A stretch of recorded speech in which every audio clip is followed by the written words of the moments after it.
Hi, this is Mary with 5 Minutes with Mary. And my topic is a well-relished topic, the desire for lack and deprivation. And you may be thinking like me, what? That's not a favorite topic. That's not a favorite way to be.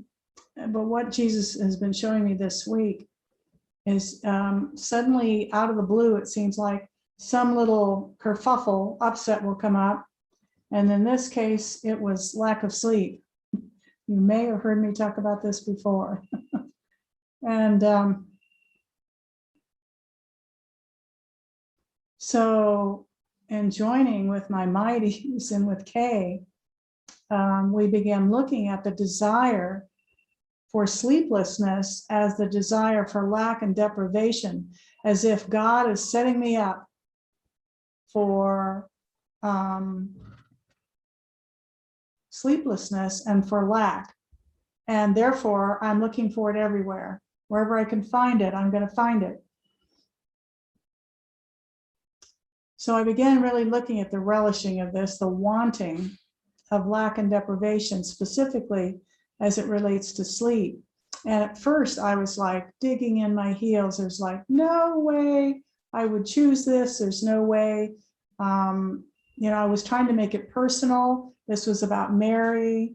It wasn't just a play in consciousness. And I noticed that with the relishing of desires and any resistance I see that comes up, is that this is the play that's going on. Somehow I'm trying to make it personal, like there's something wrong, or I'm judging myself for it, and I got to dig myself out of a hole or whatever I think I have to do in order to look at it. So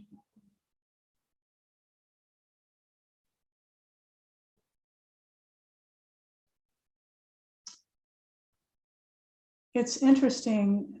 What's coming up now is that I can hear something over and over again, like if you look at it and own the relishing of it, it begins to dissipate and dissolve and it goes away. And somehow something Kay said this morning as we were looking at this desire, and that is to allow in the mind only that which is true. And I could ask myself, is sleep real in my experience? Well, my immediate response is yes, of course it's real. I have a body, you know, I have to sleep at night. You know, in order to feel better each day, I have to have so many hours of sleep. I've got it all figured out.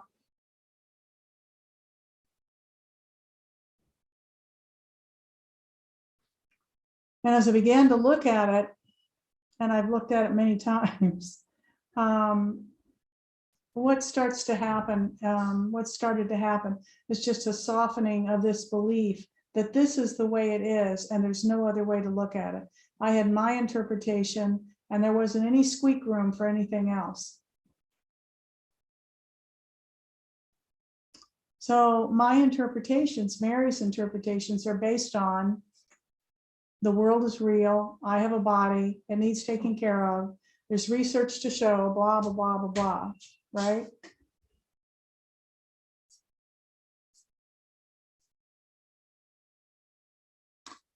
And as I started looking at this more and more, the hardness of it, the constriction of it began to loosen up. And what he's been showing me is that whenever I'm thinking about something that's not working,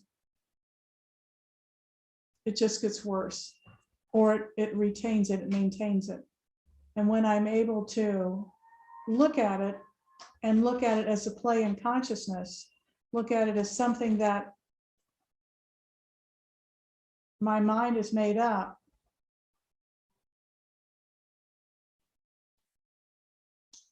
then there's a freedom around it and it begins to lose its hold on me. So this whole thing of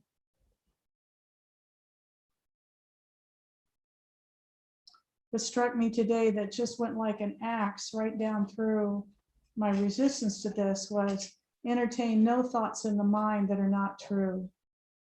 Just, and how simple that is, and how difficult I try to make it with all my interpretations about what works and what doesn't.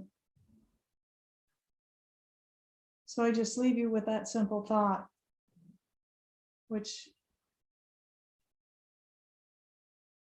really opened up some things for me today in looking at this desire for lack and deprivation. And that is, don't entertain any thoughts that are not true, that are not given by God. Thank you. Amen to that. Getting some amens in the background here.